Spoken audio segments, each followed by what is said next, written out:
Hello and welcome all to this brand new video. वैसे देखा जाए तो सस्ती ब्रांड है, लेकिन इन सारी ब्रांड से अच्छी है। हाल ही में मैंने एक ट्वीट पढ़ा कि supporting Congress at this end of time is like supporting RCB but not for the work they have done. मतलब एकदम मस्त ट्वीट है। क्रिकेट, कांग्रेस, सपोर्ट, वर्क, सब एक साथ। वैसे देखा जाए तो 80% लोगों का यही प्रॉब्लम है। मतलब मोदी नहीं तो कौन, यही क्वेश्चन होता है सबका।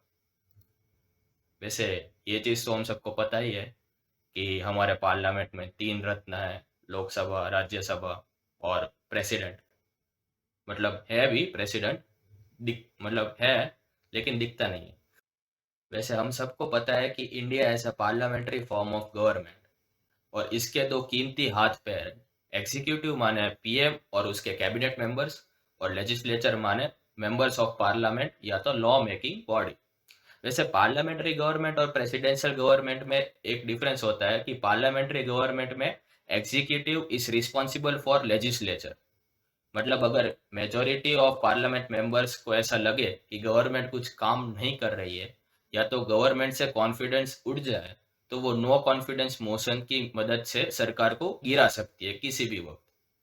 और इसीलिए सब मेजोरिटी मतलब 50% से ज्यादा मेजोरिटी के लिए पार्लियामेंट में सब रोते रहते हैं। इलेक्शंस टोटल टू टाइप्स की होती है, एक डायरेक्ट और इनडायरेक्ट। डायरेक्ट वो होती है जिसमें हम सब वोट देने जाते हैं, मतलब एमपीज के लिए, एमएलएस के लिए और म्यूनिसिपल कॉरपोरेशन के लिए। लेकिन जब लोगों को पूछा जाता है कि भाई किसको वोट देना चाहिए और वोट क्यों देना चाहिए, तो उसके पास कोई जवाब नहीं होता है। हाँ, सबके पास एक रिप्लाई होता है कि भाई मोदी को जिताना है, कांग्रेस को हराना है। लेकिन अरे भाई, आप जिस पोजीशन के लिए जिस इंसान को वोट देने जा रहे हो, उसकी पावर्स क्या है वो तो जान लो पहले। मतलब let me explain. Apart from central government and state government, we have local government too, जिसमें पंचायती राज और म्यूनिसिपैलिटीज आती है रूरल और अर्बन एरियाज के लिए, जिसमें हम पंच, सरपंच, मेयर, पार्षद, इन सबको इलेक्ट करते हैं।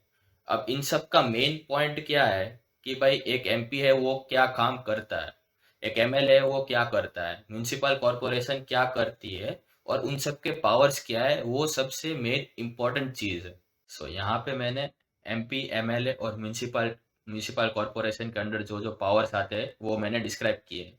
वैसे तो इनके बड़े बड़े आर्टिकल्स होते हैं, लेकिन मैंने एक एक वर्ड में इनको डिस्क्राइब कर दिया है। तो सपोज यहाँ पर एमएलए के अंडर एरिया या वार्ड का एजुकेशन सिस्टम आता है, और इलेक्शन होता है लोकसभा का यानी कि एमपी का। तो लोग क्या करते हैं कि सोचना होता है रेलवेज और बैंकिंग्स का, लेकिन सोचते हैं कि भाई हमारे एरिया में गवर्नमेंट स्कूल बहुत ही बकवास है।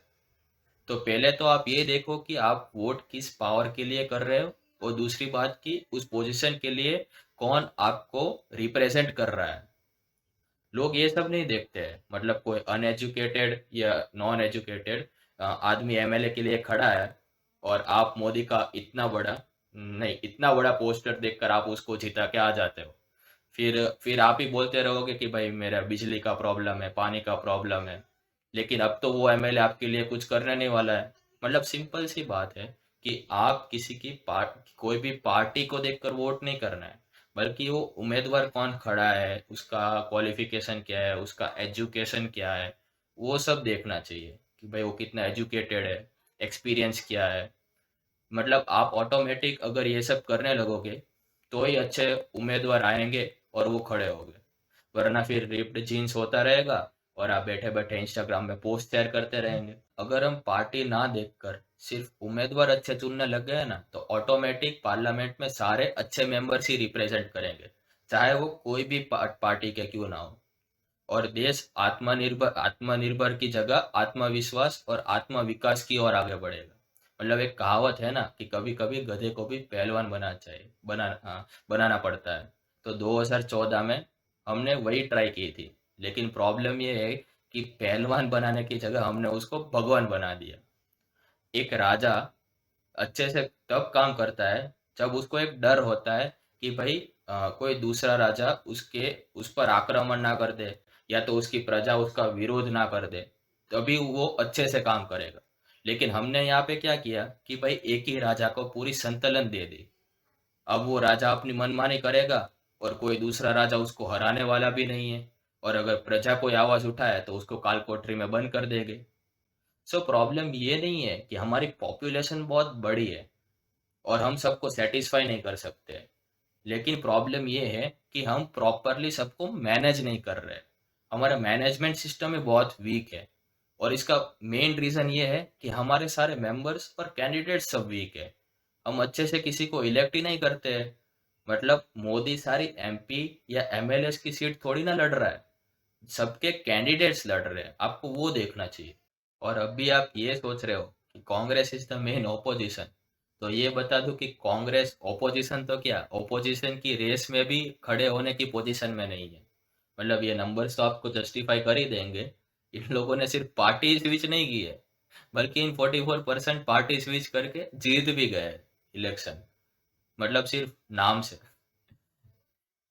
सो सिंपल सी चीज है कि अच्छे दिन मत ढूंढो, बल्कि अच्छे कैंडिडेट चुनो, शायद अच्छे दिन ऑटोमेटिक आ जाए, वरना कनाडा तो खाली ही पड़ा है हमारे लिए, है ना। तो बस एक छोटे से क्वेश्चन के साथ वीडियो को एंड करना चाहूंगा कि सपोज एक दिन पूरे इंडिया में सब हिंदू हो जाए, कोई मुस्लिम नहीं होगा, तो मतलब क्या चेंज होगा? सिर्फ सारे मस्जिद चले जाएंगे, सिर्फ मंदिर ही बचेंगे।